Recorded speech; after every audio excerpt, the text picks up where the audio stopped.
Hey everybody, how are you? Are you ready to go?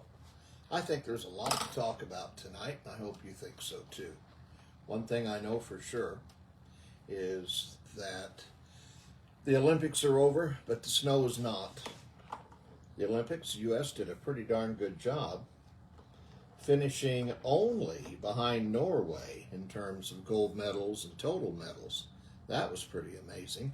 And I don't quite know where that is coming from, so I'll try and get rid of it, but I don't know if I'll be able to. Hopefully it's not so annoying that you can't handle it. I know it doesn't make me any better looking, so probably, or any worse, so we'll deal with it. Happy February 23rd. This is an interesting day. It's Maria Marty's birthday, Maria Bukur, my oldest daughter. And I'm so thrilled that she is such a wonderful gal, one of 8 plus 3 more that our little brood continues to grow and take care of. So enough about that. What's going on in our world? I don't know if you noticed it or not, that this is the centennial of Route 66. Of course you've noticed it. There's a lot of things going on. You know, things are planned from Chicago to the Santa Monica Pier, from Navy Pier to Santa Monica Pier. Now, since Chicago has moved the eastern terminus. Okay, let's see who's talking now. Okay, good deal. All right. Okay. Hey, Walter. I saw that the Museum of Transport in St. Louis, the National Museum of Transportation, is having their own Route 66 display. They're having among other things, a 26-foot model of the Admiral. Now, I don't know if you've ever been to the museum down there or not, but it's outdoors and indoors. It's a train museum. There's all kinds of freight trains, passenger trains, the history basically of the railroad. It is wonderful. But also they have a lot of exhibits on the inside, and from March 14th until October 27th, they're going to have a cabin that they've rebuilt from the fabled Coral Court Motel just outside of St. Louis in Marlboro, Missouri. The Coral Court is famous and infamous in many ways, but it was a legendary motel, motor court with cabins rather than rooms along Route 66. It's about as famous as Jesse James' Merrimack Caverns. Also, it's Lent, and I started, of course, last Wednesday, and I was talking on the radio. How you doing? Have you given up anything? I gave up ice cream. I went on a diet. I think that I'm maybe being a little bit cheating on that because I needed to go on the diet, so that's not really a sacrifice. And I gave up ice cream, which I needed to give up, so that's not really a sacrifice. But I did, and gosh darn it, I went on the cabbage diet, the cabbage soup diet, and have lost 10 pounds in a week. And I hope 3 weeks from now we can say, boy, John, I can tell you've been on a diet. And if I can't, shame on me. Also, the other great thing about Lent, it's 40 days. And of course, the thing is, it's easy to start. It's like New Year's resolutions. It's easy to start.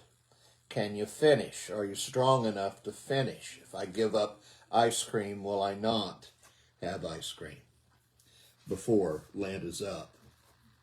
One of my favorite people, Reverend Mark Baker, Father Baker always talks about being strong to the finish. Finish what you start.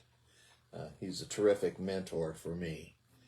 And one of his favorite lines is, be strong to the finish. Finish what you start. He said, remember, even snails made it to the ark.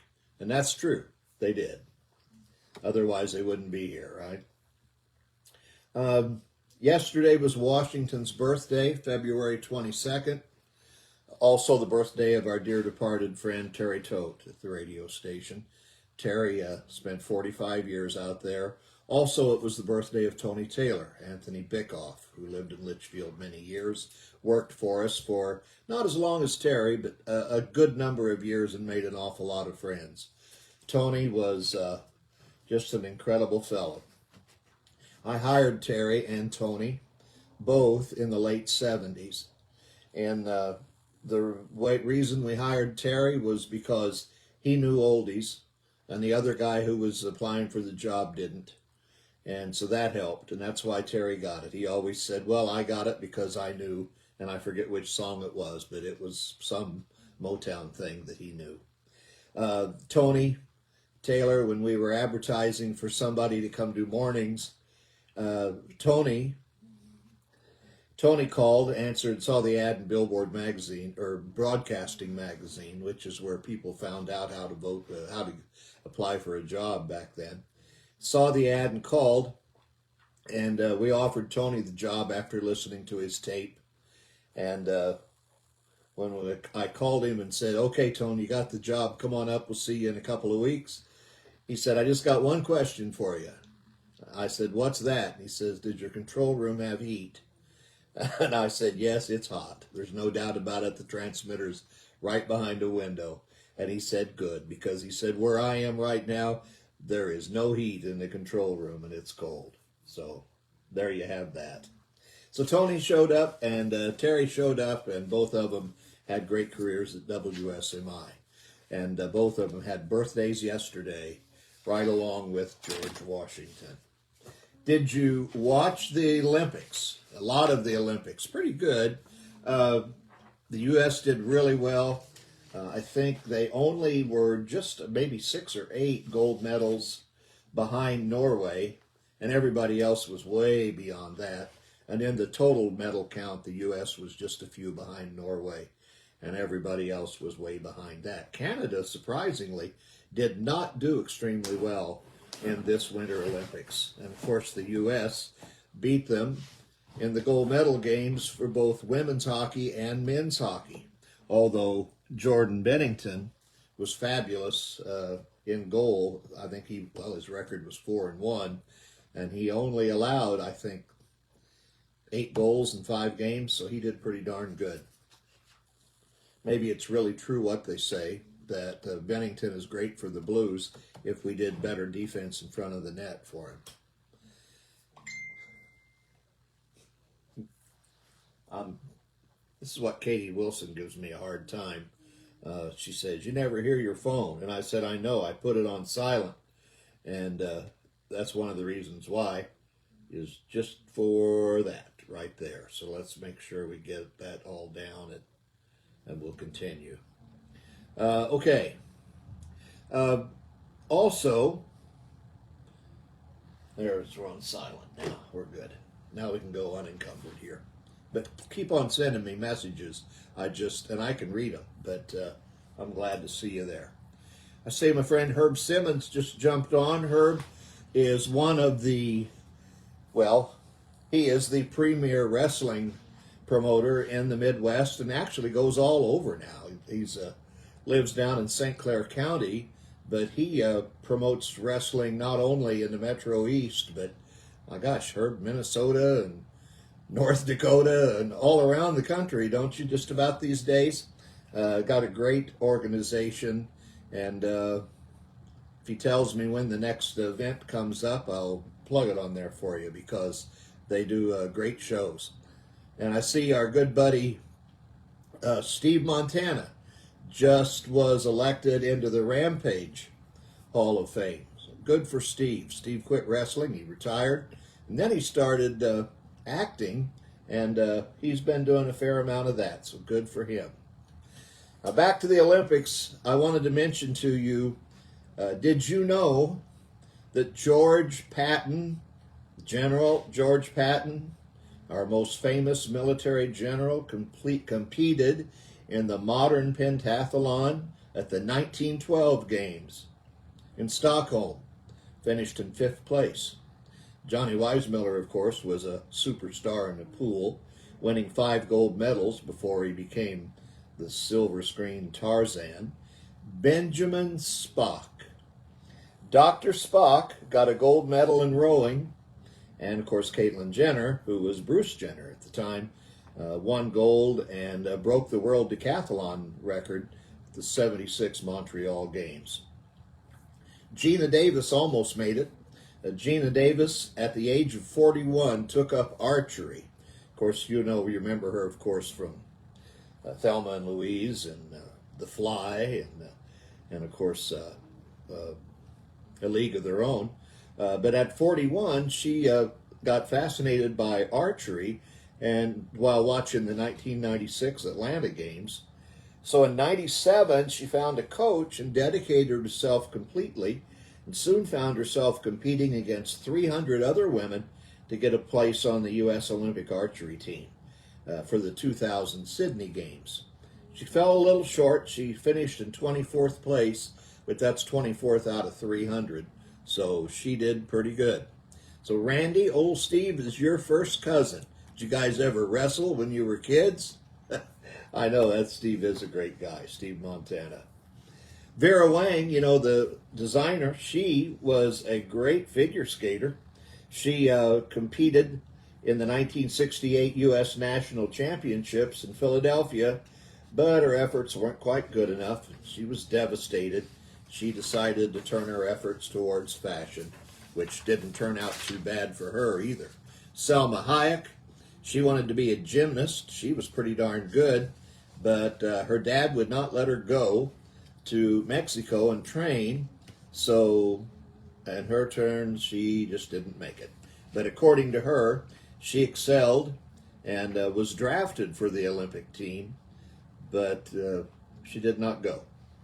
Jason Statham was on the Olympic diving team because he was quite an athlete when he was younger, and he wanted to do it. He came close, but he also took part in the Olympic trials for 1988 Games and the Barcelona Games in '92, but he didn't quite make the cut, which, according to him, was a bit of a sore point for him. So that's the Olympic stuff. It's cold weather, really cold, and I want to ask you a question. When you get up in the morning, do you shiver a little bit these mornings when it's 12 or 15 or 18 degrees? I had a funny story that I wanted to tell you. I have Alexa wake me up every morning. And for those of you who listen to the radio station around Christmas time, and for those of you who have followed the Robbie Robinson concerts and different things that they've done, whether for the hospital or the show at the Wildie with the Route 66 band, you know that one of those involved with Robbie, along with Sarah Nimitz and Vinnie Martell from Vanilla Fudge, is Travis Clower, who played Frankie Valli on Broadway and in Las Vegas more than any other person who played Frankie Valli. Played him on Broadway for 8 years and another few years in Vegas. And Travis is a tremendous singer, a great entertainer. He's not only a Frankie Valli impersonator. He goes on, I think he has about 15 cruises that he's on for Celebrity Cruise Lines. And he does a whole show where he does Michael Jackson and he does the Bee Gees, and then he does a Frankie Valli show once in a while. So he's just amazing. But Travis has a wonderful Christmas album out, and he plays. We play a song of his. I do at Christmas time called "Baby It's Cold Under the Mistletoe." He wrote it. It's just a kickin' terrific song, and it's a love song, of course, and how he misses her. But it's great arrangement, and it sounds terrific. And again, it's called "Baby It's Cold Under the Mistletoe." So my alarm went off this morning, and usually it's something like, I get the beep, and then I get "Good morning, John, here's the weather." So this morning, Alexa tells me when the alarm goes off, "Good morning, John, Baby, it's cold under the mistletoe. You better call your buddy Travis. So, something like that. But anyway, she mentioned Travis's name, so I've got to let him know that Alexis knows who he is, evidently, or knows that I know who he is. Also, uh, if you hear the news once in a while on 106.1, and you hear a commercial once in a while on 106.1, you hear a commercial, a guy named Dennis Prager talking about whatever he happens to be pushing at the time. He's got a talk show that he does on the Salem Radio Network. But at one time, he was a high school principal. And he went to a school, and evidently he wasn't really happy. This has been a number of years ago when he was a principal. And he wasn't really happy with the way they acted. And so he did something. He wrote something and gave it to the students at an assembly. And I thought it was so good when I ran across it, I would share it with you. Because it's a speech that all of us should hear, quite frankly. And if you don't mind, it doesn't take long, but I'm going to share it with you. And maybe think about it and chew on these words. He says, "To the students and faculty of our high school, I'm your new principal and honored to be so. There is no greater calling than to teach young people. I'd like to apprise you of some of the important changes coming to our school. I'm making these changes because I am convinced that most of the ideas that have dominated public education in America have worked against you, against your teachers, and against our country. First, this school will no longer honor race or ethnicity. I could not care less if your racial makeup is black, brown, red, yellow, or white. I could not care less if your origins are African, Latin American, Asian, or European, or if your ancestors arrived here on the Mayflower or on slave ships. The only identity I care about is the one this school will recognize: your individual identity, your character, your scholarship, your humanity. And the only national identity this school will care about is American. This is an American public school, and American public schools were invented to create better Americans. If you wish to affirm an ethnic, racial, or religious identity through school, you'll have to go elsewhere. We will end all ethnicity, race, and non-American nationally based celebrations. They undermine the motto of America, one of its three central values: E pluribus unum, from many, one. And this school will be guided by America's values. That includes all after-school clubs. I'll not authorize clubs that divide students based on any identities. That includes race, language, religion, sexual orientation, or whatever else may become in vogue in a society divided by political correctness. And second, I'm uninterested in whether English is your native language. My only interest in terms of language is that you leave this school speaking and writing English as fluently as possible. The English language has united American citizens for over 200 years, and it will unite us at this school. It's one of the indispensable reasons this country of immigrants has always come to be one country. And if you leave this school without excellent language skills, I would be remiss in my duty to ensure that you'll be prepared to successfully compete in the American job market. We will learn other languages here. It's deplorable that most Americans only speak English. But if you want classes taught in your native language rather than in English, this is not your school. Third, because I regard learning as a sacred endeavor, everything in this school will reflect learning's elevated status. That means, among other things, you and your teachers will dress accordingly. Many people in our society dress more formally for Hollywood events than for church or school, and these people have their priorities backward.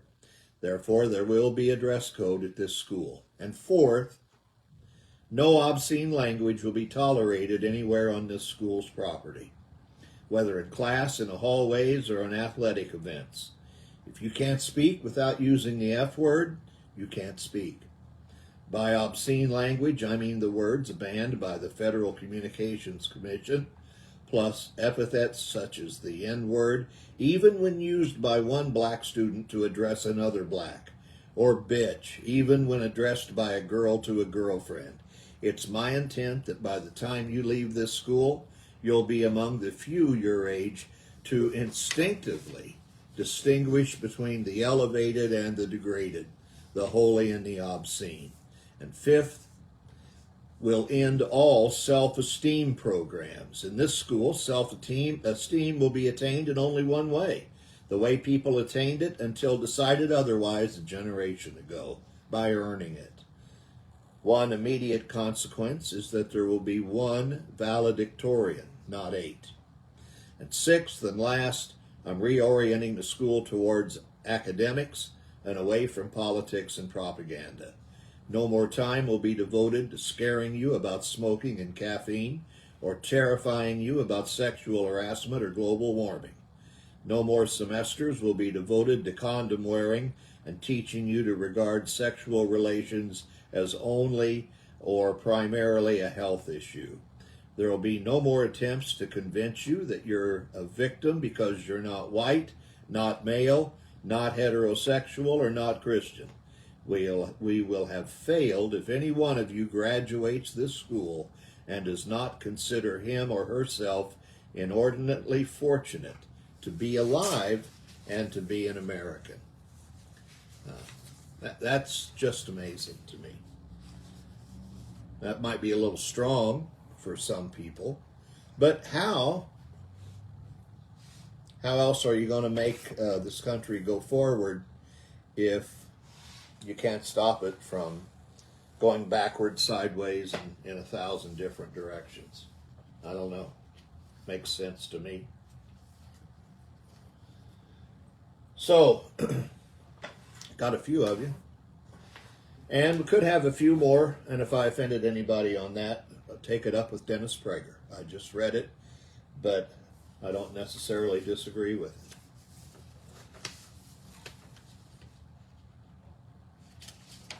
How's your mail? Didn't we have a wonderful time with those wonderful guys, the post office guys who delivered the mail to us during the snow, that monster snow that probably 70% of the sidewalks were just as deep until they melted as they were when it came down that first night. Sidewalks were hard to get through for the mailman. And then walking up to people's houses through the yards. I'm sure they got their work cut out for them, and I certainly appreciate them. Well, the mail's an afterthought today. With the amount of correspondence conducted online, we still count on bills and holiday cards and various other goodies to arrive with the mail carrier's visit. But that was not always the case, and despite what I guess people tell us and popular belief, Ben Franklin was the first postmaster, but there was mail delivery before Ben Franklin.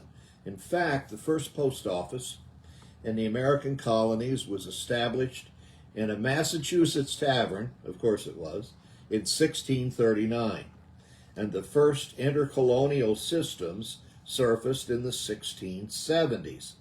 And the mail delivery was often handled by Native American characters who knew the terrain well.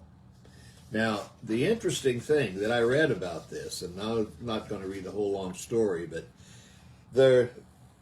when Ben Franklin became deputy postmaster of the colonies in 1753, and later the first postmaster general of the United States, he established the penny post home delivery service in Philadelphia for a fee.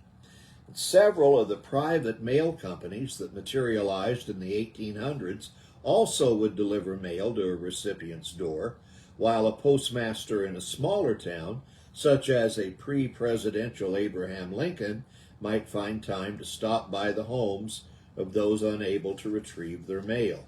Now, the interesting thing, the whole point behind this, in a book called Neither Snow Nor Rain, A History of the United States Postal Service, Devin Leonard, the author, said a lot of this rumors, stories, and even actually changes and improvements came by way of Mark Twain.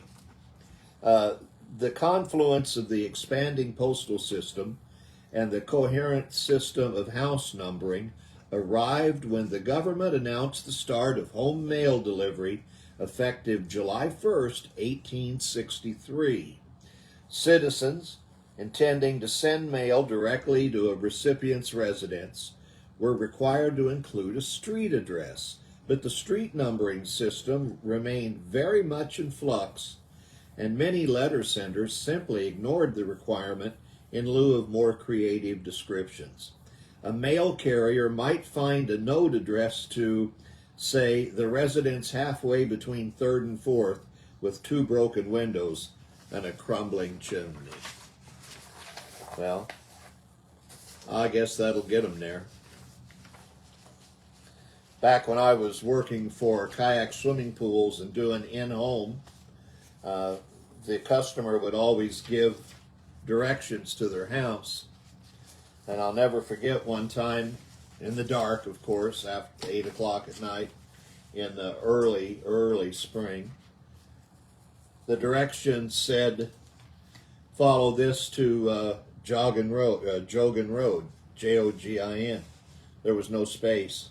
And the person who took the directions said it was Joggin Road. And of course, they meant the jog in the road. And you can't imagine how many times people said, go to the rock pile and then turn left at that intersection. Whereas that might have been after the street department or the county road commissioner used that rock pile, and there was no rock pile there. So that happens, as you well know.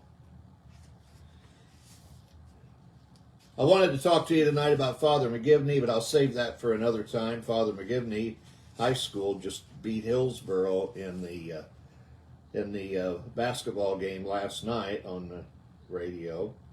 But I will say this. Not last night, sorry. Friday night, I guess it was. In the championship. Father McGivney was a man who was a Catholic priest and actually founded the Knights of Columbus in Connecticut back in 1881. He was Irish, and it was kind of important because if you were Irish in America in 1881, if you saw on TV shows and everything else, if you were Irish, you were nothing. Even though this was the great melting pot, there was a lot of discrimination against the Irish. You couldn't get work. And if you happened to get work and you were doing the dirty jobs, you were mining or you were digging or whatever it happened to be, if you happened to, because you were doing a dangerous job, lose your life, there was nothing. There was no help. And Father McGivney was the man who saw that, and he said, there's got to be a better way. So he put a bunch of men together, and they established a brotherhood, and they called them the Knights of Columbus.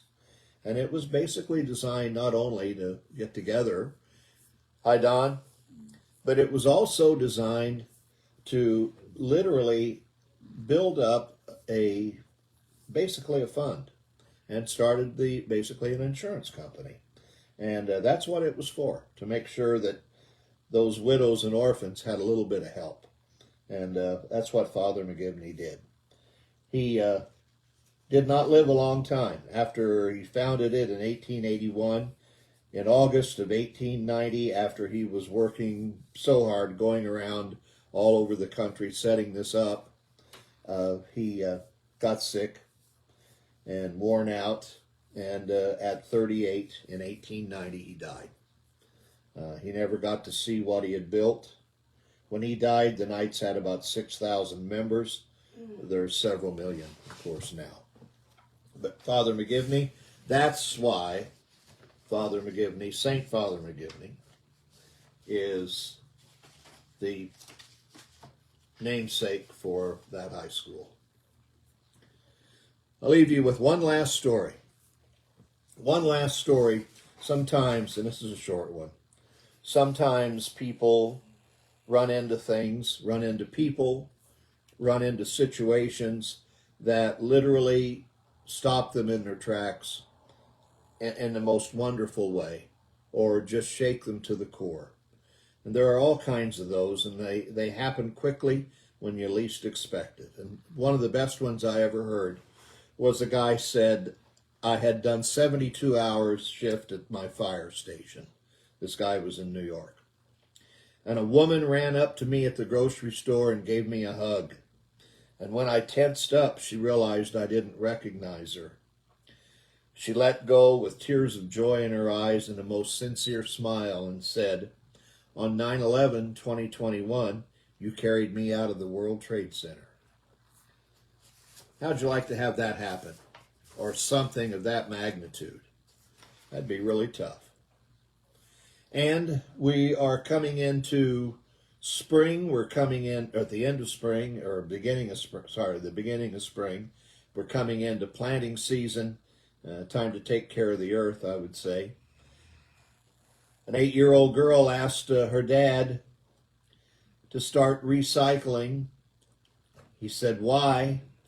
And she said, so you can help me save the planet. I laughed and I asked, and why do you want to save the planet? And she said, Dad, because that's where I keep my stuff. That's our nightcap for a night. We'll do it again next Monday. And if I didn't bore you, tell your friends. And of course, this will be up on demand tomorrow morning, and you can tell your friends to go watch it. It'll be up on my Facebook page, of course. Have a great night, everybody. Thank you so much for sticking around. And see you tomorrow on the radio from 1 to 5.